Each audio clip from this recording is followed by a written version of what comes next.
Merci, mon frère, d'avoir partagé votre point de vue que je respecte, même si je ne suis pas d'avis avec vous. La femme africaine n'est pas du tout différente des autres femmes. Ce qui peut faire la différence, c'est son appartenance à un certain groupe social.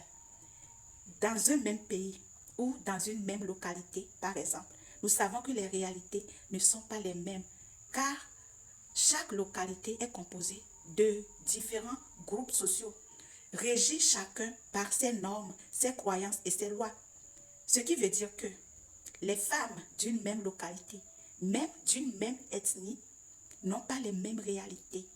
Certaines femmes mariées d'un certain groupe n'ont pas le droit d'exercer certaines fonctions, surtout si ces fonctions les dirigent vers le sexe opposé.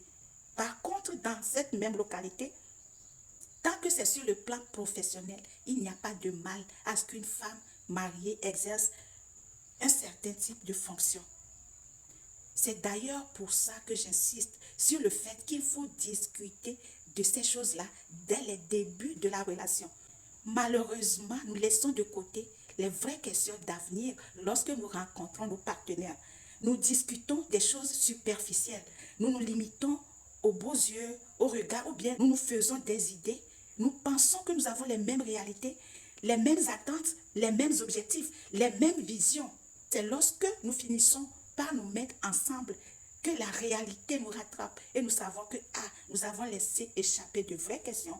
Lorsque les questions sont abordées dès le départ, vous savez que cette femme, rien ne l'arrêtera dans sa vision.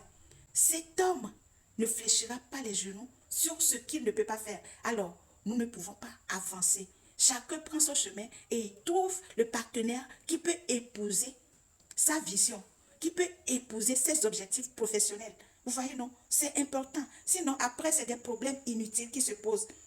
Parfois, on sait pertinemment qu'il y a ces différences-là, mais on se dit qu'avec le temps, on va changer le partenaire. C'est une erreur grave. On ne peut pas changer le partenaire. Et pour finir, je prends un exemple simple. Les différences religieuses. Une question que les gens n'abordent pas suffisamment. Et c'est après être marié que ça commence. Oui, tu dois rejoindre mon église. Tu dois rejoindre ma religion.